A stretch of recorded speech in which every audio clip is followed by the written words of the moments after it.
I wasn't even supposed to be in that damn hotel. I was in Cincinnati for a supplier audit. Long day, boring flight, and when I rolled up to the Westbridge on 7th, they had no record of my booking. Said it must have been a clerical mix-up. Whatever. I was too tired to argue. I grabbed a room across the street at the Madison Royale, one of those upscale joints with marble floors and concierge types who smell like linen and judgment. I was standing near the lobby bar, waiting on a room key reset, when I saw her. Anna, my wife of 12 years, wearing a silk robe I'd never seen before. Hair curled like she was headed to prom. And heels, the red ones she used to wear on our anniversary. She wasn't alone. A man had his hands on her hips, whispering something in her ear. She laughed, kissed him, full on the mouth. I stepped behind a pillar, my chest pounding like a freight train. My first thought wasn't even rage. It was confusion. She told me she was spending the week in Michigan with her sister. Family emergency. The guy, mid-40s, slick hair, expensive blazer. He didn't look like a fling. He looked like a partner. The way he handled her, like it was normal, like he'd done it before. And the way she looked at him, not guilty, just comfortable. I pulled out my phone, snapped a photo through the mirror behind the bar. They disappeared into the elevator. And that was when I knew this wasn't just cheating. Something else was going on. Because that guy? He turned back before the doors shut and smiled right at me. I didn't sleep. Not from shock. From calculation. I stayed in that lobby until midnight, watching the elevators, memorizing every floor they stopped on. I even rode up to the penthouse level twice, once to check for familiar voices, once just to see if my legs would carry me. No dice. Everything was quiet. No sign of Anna. No noise. No scent of her perfume. Just silence and a hollow pit growing in my stomach. I went back to my room and didn't bother to lie down. I sat at the desk, opened my laptop, and stared at our shared accounts. Retirement. Emergency. Brokerage. My name was on everything. But I had this sharp tickle in the back of my skull, a buzz that something had been moved already. I checked the routing activity. That's when I saw it. A $3,200 withdrawal 2 days ago from our joint savings. And another $900 moved into an account ending in digits I didn't recognize. Okay. I muttered. Okay. Maybe she bought something. Maybe it's nothing. I pulled up the camera photo again, the guy's face reflected in the mirror behind her. Clean shave, tan neck, Rolex. The kind of man who doesn't try to look rich. He just is. I zoomed in on Anna's eyes. She wasn't drunk. She wasn't guilty. She looked home, like she'd just come back from a run and kissed her husband hello. I felt sick. I went down to the cafe at 6:15 a.m. sharp, suit crowd coming in. Airport travelers. I sat near the window and ordered coffee I didn't want. At 7:03, he walked in. The man. The one from the photo. He was alone, scrolling his phone with one hand and sipping an espresso like he'd done it 1,000 mornings in a row. He spotted me instantly. His lips curled like he was in on a joke I'd missed. Then he said it. "Morning, Sam." I froze. I hadn't introduced myself to anyone in this hotel. Not the clerk. Not the bellhop. No badge. No room number. "Do I know you?" I asked slowly. He took a sip. "We've got mutual interests." I stood up. He turned. "Might want to check your savings account." Then, with that same smug grin, he walked straight out the front doors. I yanked my phone out. Face ID. Bank app. Boom, $9,000 gone. Another $1,400 transferring. The retirement fund pending liquidation. I hit cancel too late. I dialed Anna. No answer. Again. Voicemail. Third time. Voicemail. She always picks up on the third ring. Always. I opened our Verizon account. Her number was still listed as backup for our joint account's two-factor verification. Every time I logged in, she'd been getting a code. She knew the transfers were happening. She approved them. That wasn't some fling in a hotel room. That was a partner. And I just watched them walk out with my life in their pockets. I didn't go to the airport. I didn't call the police. Instead, I ordered another coffee and watched the front doors like a hunter with no gun. Just rage and patience. The kind of patience that turns a victim into something far worse. At 9:27 a.m., Anna walked out of the elevator. Alone. No makeup. Hoodie. Hair tied up. She looked tired, but not in a guilty way. More like she'd had a good night and was pretending not to gloat. She didn't see me at first. She headed straight to the cafe counter, ordered tea, and sat at a small table near the window. Pulled out her phone. Texted someone. Smirked. I let her sit there. 10 minutes. 20. Then I walked up behind her and placed a hotel napkin on the table. On it, I'd written 2 words. Who's Thomas? She froze mid-sip. Didn't turn. Didn't speak. Her fingers hovered over her phone like they were waiting for instructions from her brain, but her brain had just short-circuited. When she finally turned, her face had that glossy-eyed look, like she was trying to guess how much I knew and whether it was worth lying. She opened her mouth. I held up my phone, the picture. Her. Lingerie. Him. The kiss. I didn't say a word. Just let it sit between us like a loaded gun on the table. I was going to tell you, she whispered, but her voice cracked halfway through the sentence like even she didn't believe it. Yeah, I said. Before or after you drained the IRA? Her eyes darted. The lie hadn't been prepped. She wasn't expecting to be caught this soon. Then, the flicker. That moment where the mask comes off. She straightened her shoulders, put the tea down slowly, and for the first time in 5 years, Anna looked me in the eye like I was just a mark. You had no idea until today, she said quietly. You were supposed to be on site, remember? I checked the calendar. She wasn't denying it. She was assessing the damage. I leaned down. Well, sweetheart, I said, turns out the booking department messed up, and I saw more in one lobby than I ever did in 5 years with you. She didn't flinch.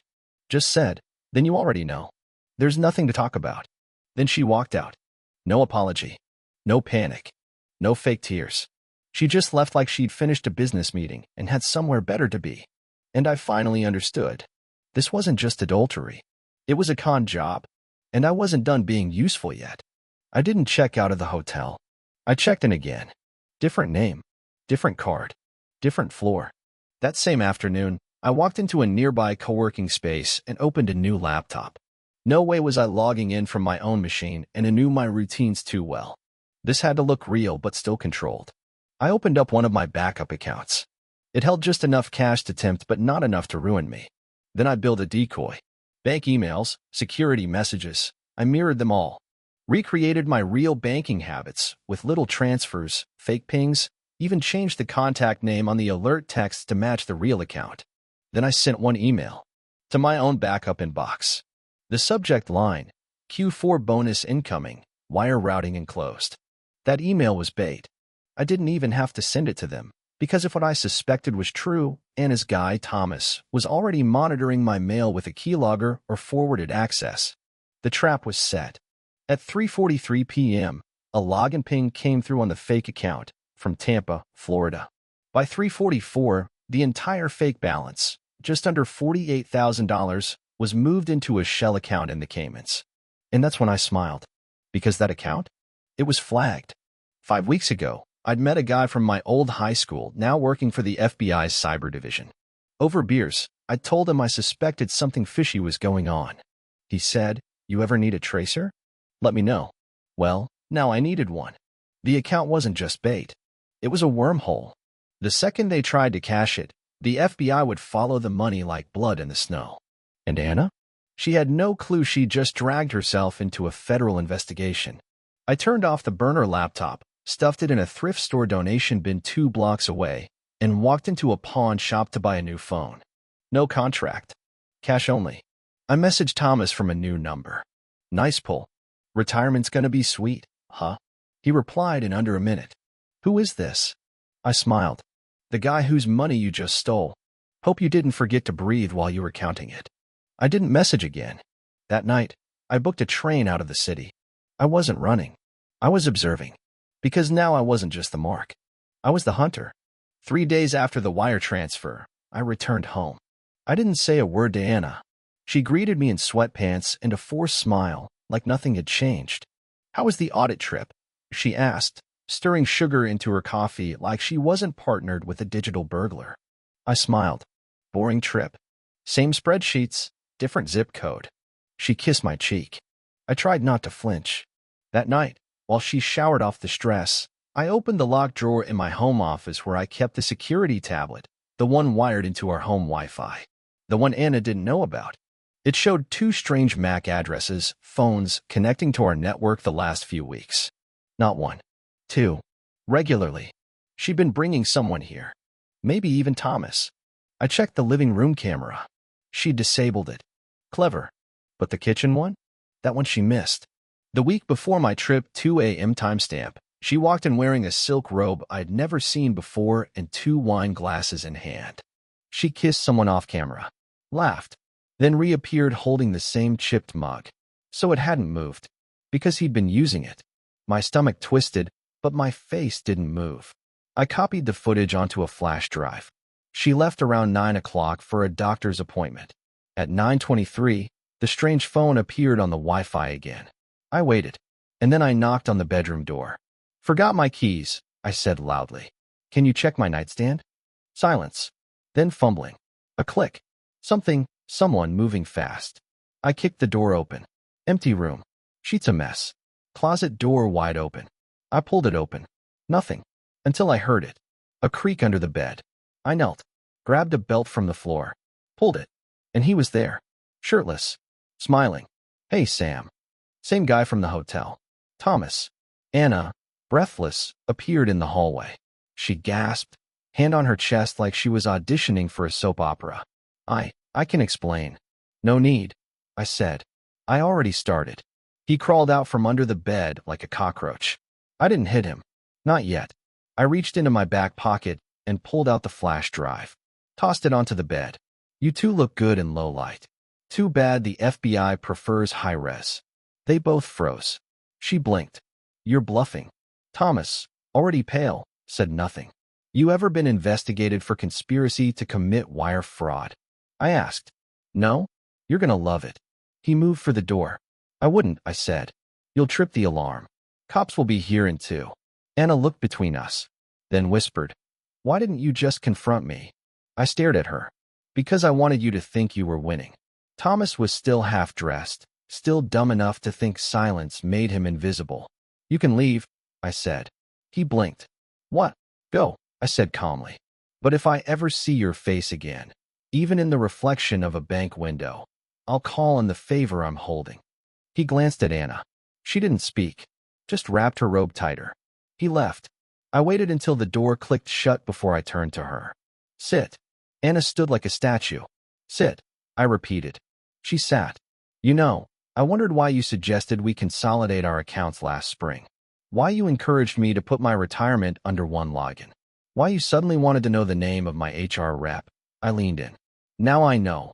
She opened her mouth, but I raised my hand. "You were building a trap. Slowly. Smartly. You didn't want a divorce. You wanted a payday."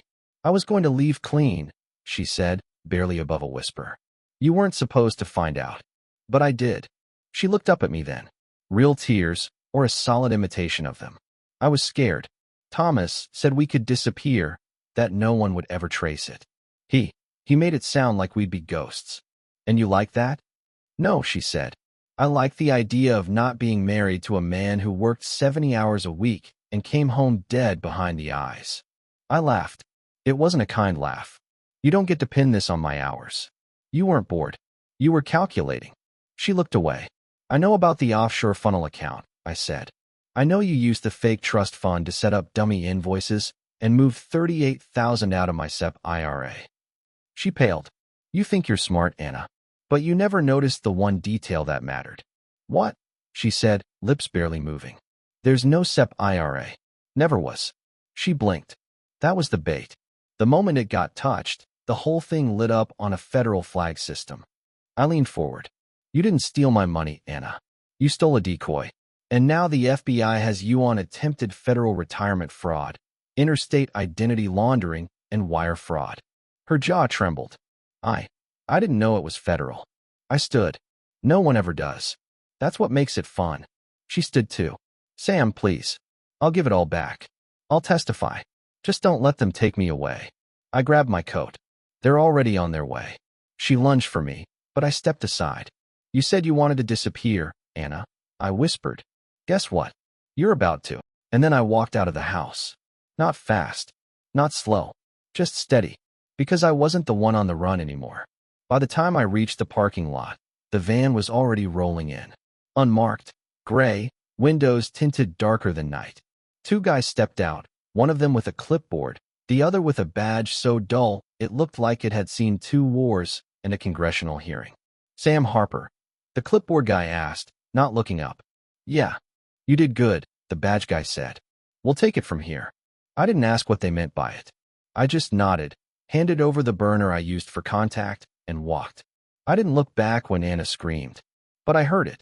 Heard the thud as they cuffed her against the tile hallway wall. Heard her spit my name like it could still save her. It didn't.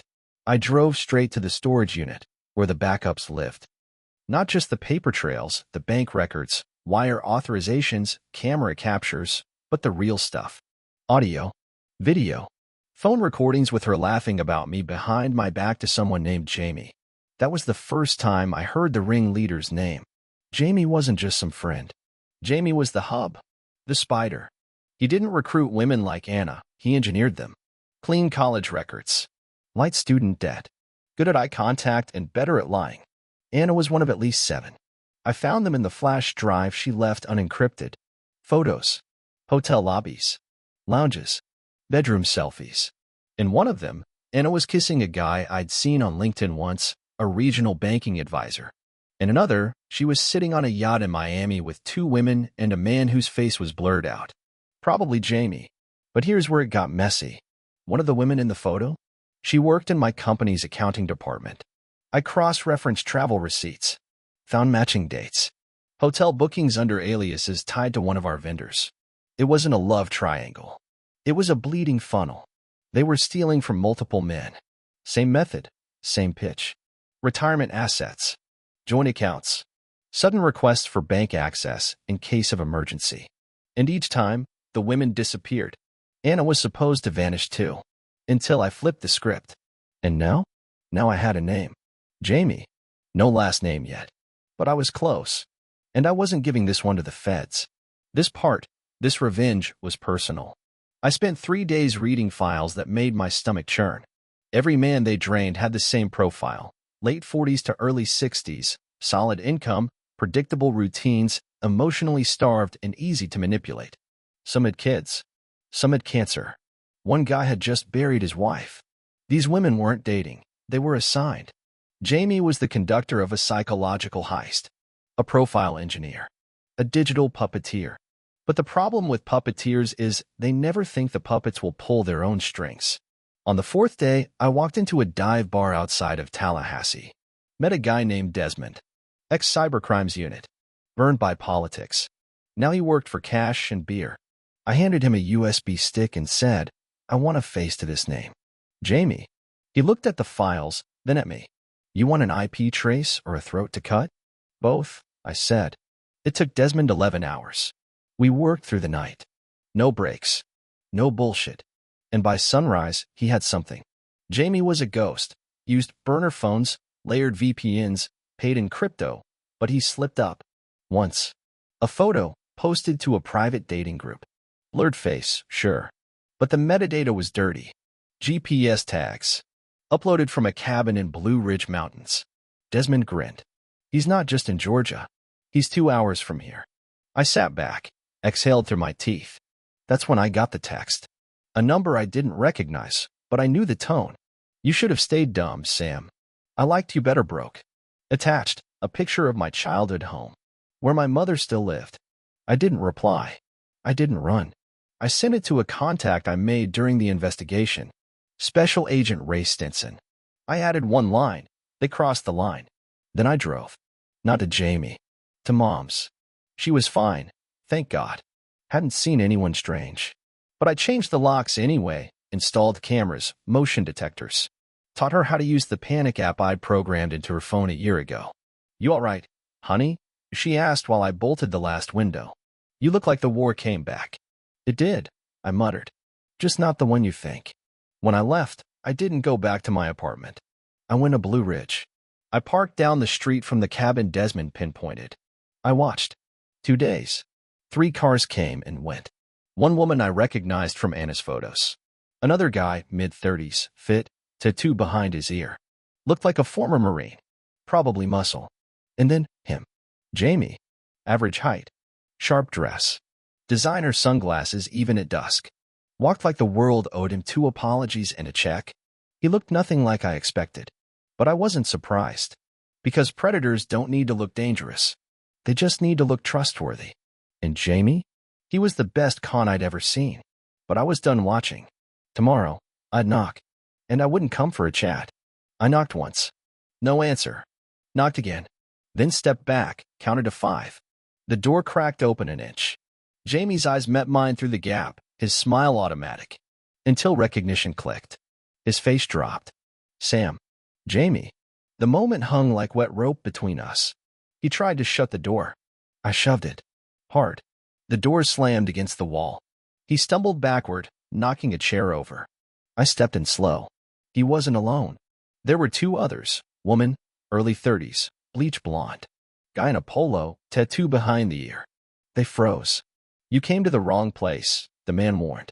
I pulled out my phone. Don't worry. I'm not recording. Then I showed them the screen. FBI task force chat. Message from Agent Ray. We're moving in. 48 hours. Jamie's eyes twitched.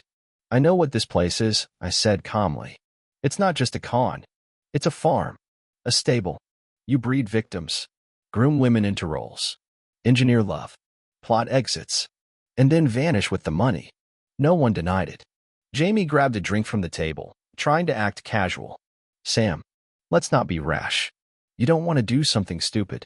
You're right, I said, stepping closer. Because if I was being stupid, I'd leave you alive and broke. He gulped. I nodded at the blonde. She was in the background of a photo Anna sent from Phoenix. You trained her to seduce lonely CFOs. Middle-aged, no wife, ripe for a quarterly wipeout. Look, Jamie tried again, Anna made her choices. She wasn't forced. She came to us. Oh, I know, I cut him off. I read her file. You had her pegged from day one. Dancer, daddy issues, huge debt, romantic fatalism. I let that sink in. You trained her to love me just enough. Not too much. Just enough to keep the con clean. Plausible. So when it all collapsed, you could write it off as heartbreak. He didn't deny it. So I kept going. Funny thing is, she started slipping. The little cracks? She called me her exit door once when she was drunk. Called you Casey another night. That hit. Thought you were careful. Thought you were smart. But she loved me too much to stick the landing. Then where is she now? Jamie asked, like it was a gotcha. I smiled coldly. Ask your burner. The one you left in the back office charging. He blinked. I tossed a phone on the table. Not his. Mine. With a live recording. Audio from Anna's last message. I'm sorry, Sam. I didn't mean to, but I can't keep doing this. Not after what they've done to the others. Jamie's face twisted. You want to know the real reason I came? I said, stepping in close. Not for money. Not even for revenge. I wanted to see if you'd flinch. Because the FBI won't wait 48 hours anymore. They're coming now. Right on cue, headlights splashed the walls. Unmarked black vans. Tires on gravel. Slamming doors. The girl screamed. The tattooed guy reached for something. But I was already out the door. I ran through the trees, through the back. Around the bend was my Jeep, engine warm. And in the rearview mirror, blue windbreakers swarming the house. Jamie yelling. Someone crying. Justice. I didn't wait to see cuffs. I didn't need to. They take care of that. I had one more stop to make. Anna. Anna sat on the edge of a motel bed in Bakersfield. Curtains drawn. Cheap floral print wallpaper behind her. Same suitcase. Same coat. And eyes that had cried all night. When I knocked, she didn't speak. Just opened the door and stepped aside. The room smelled like old cigarettes and body wash. I walked in slow. Her voice was hoarse. So, it's done. I didn't answer. Just stood across from her, hands in my jacket pockets. Vidic Jamie? She asked. Everyone, I said. Jamie. The girl. The handler in Sacramento. Your recruiter in Tempe. 6 states, 4 teams. Whole ring collapsed in one day. She nodded like she already knew. Then she looked up at me, voice trembling. I never meant to hurt you. That line. She still thought this was about regret. About love gone wrong. About maybe patching the bleeding walls. I stepped closer. You had a whole life built around robbing men like me, I said. You studied me like a patient chart. Favorite beer. Retirement account. Childhood trauma. Tears rolled down her cheeks. I didn't want to go through with it, she whispered. But they what? I snapped.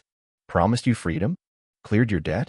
Fed you sob stories about being liberators from the capitalist machine? She flinched. You made love a transaction, I said. You kissed me with math behind your teeth. She reached for my hand. But it stopped being fake. I pulled back. No. That's the lie you need to believe so you can sleep. She collapsed back on the bed, sobbing. I let the silence stretch. Then I pulled the envelope from my jacket, tossed it beside her. What is this? She asked. Final piece, I said. Paperwork from the FBI. Testimony immunity offer. If you take the deal, you flip on everyone. No bail. No leverage. But you'll live. And maybe get out in 10 years. She stared at it. And if I don't? I stared back. You'll be one of the first women in the state tried under the digital RICO statutes. You'll go down harder than Jamie. You're prettier, which makes juries meaner. She didn't speak again. As I turned to go, she said it. Do you hate me? I paused at the door. No, I said. Hating you would mean I still cared. I left the room without looking back. The Bakersfield wind hit me like ash. I walked to my car, exhaled, and drove toward the sunrise. Not to start a new life, but to rebuild the one they tried to steal.